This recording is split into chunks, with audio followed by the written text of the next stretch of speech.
बांग्लादेश में जो भी हुआ बहुत बुरा हुआ, लेकिन अब जो हो रहा है वो और भी ज्यादा बुरा हो रहा है। इनफैक्ट वहां के interim prime minister Muhammad Yunus ने भी इसको एक हीनस यानी कि एक बहुत ही गंदा एक्ट बताया है जो कि बांग्लादेश के हिंदुओं के साथ हो रहा है।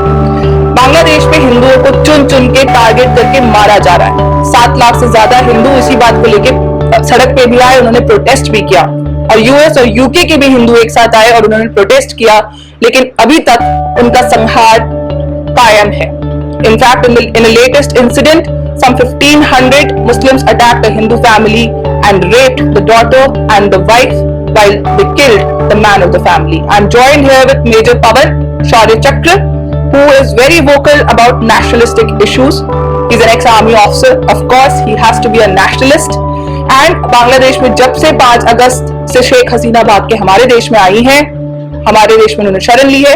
मेजर पवन ने अपने ट्विटर अकाउंट पे कई बार इस बारे में बात किया। इनफैक्ट उनको एक लड़की ने लेटर लिखा है बांग्लादेश से प्राइम मिनिस्टर नरेंद्र मोदी के लिए बचाने के लिए, जिसके बारे में मेजर पवन हमें खुद डिटेल में बताएंगे। मेजर पवन, आपका स्वागत है। Thank you for joining me here. So please tell us about this letter which you have received from a class 12th girl, a Hindu girl from Bangladesh, how she has described whatever is happening there. So thank you so much Nikita. तो first of all ये कितनी painful है हमारे सबके लिए as a community also, as a countryman also, कि हमारे neighbour में इतना सब कुछ चल रहा है कि girl has to write to a commoner like me and she is expecting a lot from us कि हम जाएंगे और उनकी हेल्प करेंगे, लेकिन हमको पता है कि डिप्लोमेटिकली हम जो कर पाएंगे वही करेंगे, लेकिन बाकी तो हम उनके देश में जाके उनका कुछ हेल्प नहीं कर सकते। लेकिन उससे उसका उन सब लोगों का पेन दिखता है। अगर वो 12th क्लास की लड़की मेरे को लिखती है कि वहां पे ना लड़कियों के मास रेप्स हो रहे हैं, मर्डर्स हो रहे हैं, नरसंहार चल रहा है, लोगों ने क्या कर रखा है वहां पे कि घरों के सामने आते हैं, फोटो खिंचवाते हैं कि हम मैंने देखिए दूसरी कम्युनिटी के लोग मुस्लिम आके उनके घर, हिंदू घर की आगे रक्षा कर रहे हैं उनकी, और लेकिन वो फोटो खिंचवाने के बाद क्या करते हैं, अंदर घुस जाते हैं घर के, कैसे न कैसे करके उनको बुला के या किसी तरीके से अंदर घुस जाते हैं और फिर उनके रेप्स करते हैं। ये बहुत ही टेरिबल है, बहुत ही ज्यादा पेनफुल है। तो सी हैज रिक्वेस्टेड कि ये लेटर प्राइम मिनिस्टर मोदी तक पहुंचे। आई होप ये जरूर पहुंचेगा प्राइम मिनिस्टर मोदी तक, क्योंकि काफी सोशल मीडिया, फेसबुक, सब जगह, ट्विटर पे सब जगह गया है ये लेटर, और I hope will be able to help them out as a मतलब as our brother, sisters, everything. जो लोग हमारे देश में हर बात पे हल्ला करने लगते हैं, कई बार हमारे बीच में लड़ाइयां लगवाने तक की कोशिश करते हैं रिलीजन के नाम पे, धर्म के नाम पे, आज बांग्लादेश में हिंदुओं के साथ क्या कुछ नहीं हो रहा है। लीडर ऑफ ऑपोजिशन होकर राहुल गांधी ने अभी तक कुछ नहीं बोला है। इनफैक्ट सलमान खुर्शीद ने और आग में घी डालने वाली बात की है, ये बोल के कि जो बांग्लादेश में हो रहा है वो भारत में भी होना चाहिए। दूसरा इशू उठा के मुद्दा बना रहे हैं, इस इशू से कंप्लीटली कट ऑफ हो रहे हैं। All eyes on Rafah, all eyes on this, but हिंदुओं के साथ जब ऐसा हो रहा है, हमारी बहनों के साथ, भाइयों के साथ ऐसा हो रहा है, तब ये चुप है। इस हिपोक्रेसी पे आप क्या बोलेंगे मेजर पवन? देखिए, सलमान खुर्शीद ने जो अपना वक्तव्य दिया है कि ये सीधा सीधा उनका मतलब ये है कि वो अपने जो स्टूडेंट यहाँ पे हैं, चाहे जेएनयू वाले हैं, चाहे बाकी और जो टुकड़े टुकड़े गैंग वाले हैं, उनको जगाना चाह रहे हैं और वो उनको इनडायरेक्टली बता रहे हैं कि आप भी इस टाइप का कुछ कीजिए और हम आपको सपोर्ट करेंगे। तो हमारे लिए अभी टाइम है, this is the right time NRC लाने के लिए। तो एनआरसी हम सबको पता है कि 1951 में कब से इसकी जो वो चल रहा था, लेकिन ये मेटेरियलाइज कभी नहीं हो पाया था असम, त्रिपुरा, मणिपुर, इन सब में, लेकिन कभी मेटेरियलाइज नहीं हो पाया था। This is the right time कि जो इलीगल जो इमिग्रेंट्स हैं हम उनको डिपोर्ट करें और जो उनकी सही जगह है उनको हम पहुंचाएं। दूसरी बात, अगर हम हिपोक्रेसी की बात करें तो ये वही लोग हैं जो हमेशा हिपोक्रेट, तो हम इनको नहीं कहेंगे, हिपोक्रेट हम लोग हैं, क्योंकि हम लोग कभी एक स्वर में, एक आवाज में नहीं सपोर्ट करते हैं अपने कम्युनिटी का। ये लोग तो ओपनली हमेशा बोलते आए हैं और ये कभी नहीं हिचकिचाते हैं, खुल के बोलते हैं कि बोलो भाई हम भारत के अगेंस्ट हैं, चाहे किसी भी, चाहे हिडनबर्ग की रिपोर्ट आ जाए, चाहे सोरोस आ जाए इनका, चाहे अंकल सैम हो, चाहे कोई भी हो, ये हमेशा भारत को तोड़ने की बात करते हैं, कभी भी भारत को जोड़ने की बात कभी नहीं करते हैं। जहां आपने एनआरसी की बात की है, असम में तो फिर भी लागू कर दिया गया एनआरसी 2019 में, लेकिन जब अब हम ये हालत देख रहे हैं जब हिंदू कहीं माइनॉरिटी में होता है, चाहे वो बांग्लादेश हो, चाहे वो पाकिस्तान हो। आज बांग्लादेश में सिर्फ 7% हिंदू बचे हैं। जब 71 में बांग्लादेश क्रिएट हुआ था तो 33% के करीब हिंदू थे, आज 7% बचे हैं। अभी भी उनका जेनोसाइड जारी है। जनता चुप है, वो कल्चर चुप है, चिल इंडियंस चुप हैं। लेकिन अगर हम एनआरसी की बात करें तो ये सब देख के क्या ये लगता है कि Hindu is in minority is a Hindu in danger? हमें तो सब सेक्युलर होने की बात करते रहते हैं, लेकिन हमारे पड़ोस में क्या हो रहा है हमारे भाइयों बहनों के साथ, उसके ऊपर चुप है। तो is a Hindu who is in minority, is he a Hindu in danger?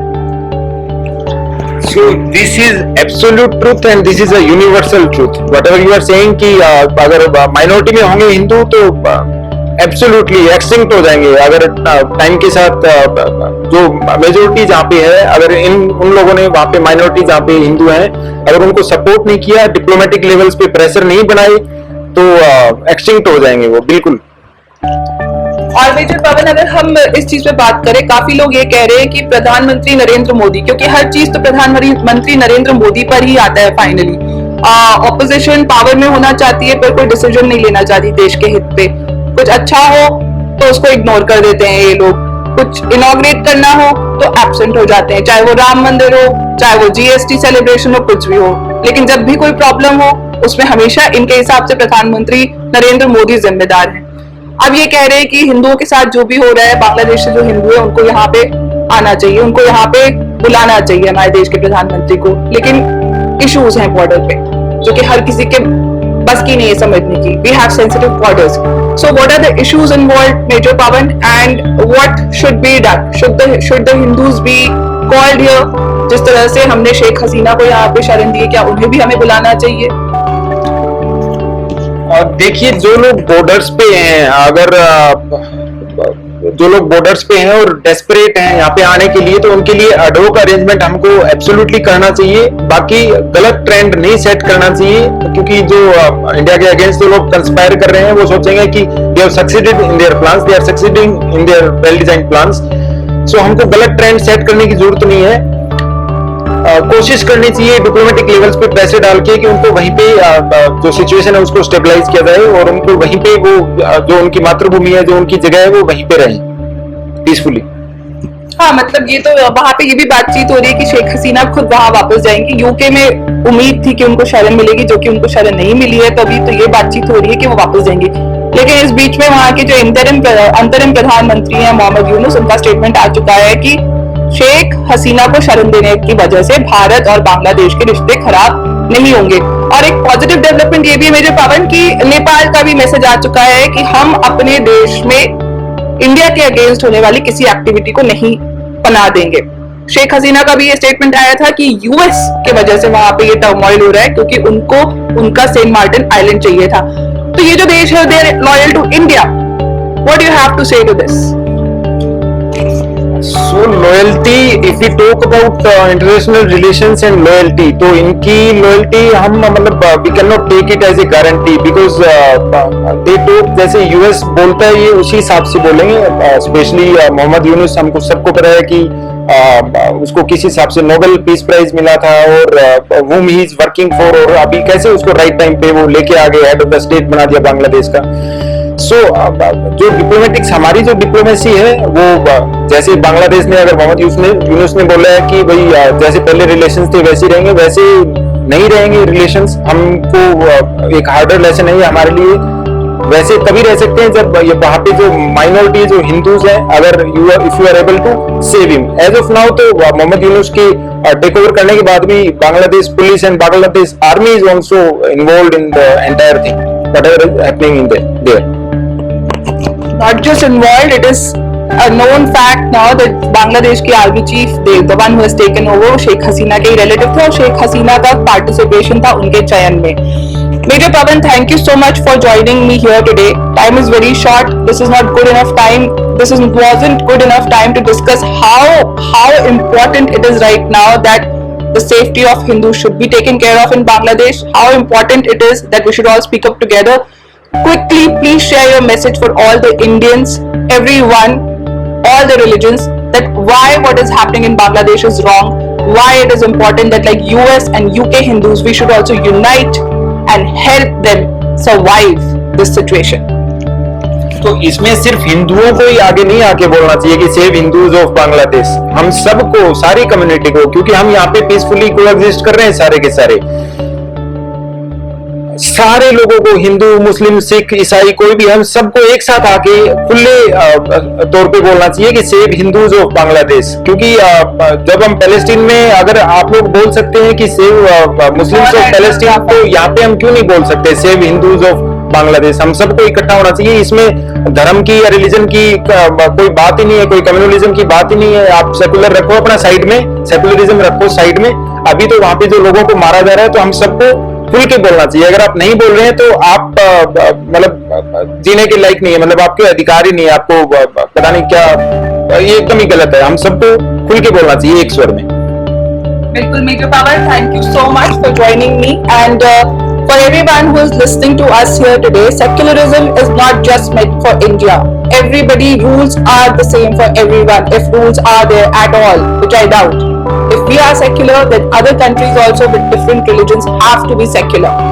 Everybody who thinks this is not their problem, this is your problem. Because there's a Russian story which said a spark neglected burned the house. Our neighborhood is burning. There's a particular religion which is burning, the Hindus. If we don't speak up today, we also could be met with similar fate. Speak up. Thank you so much, Major Papa.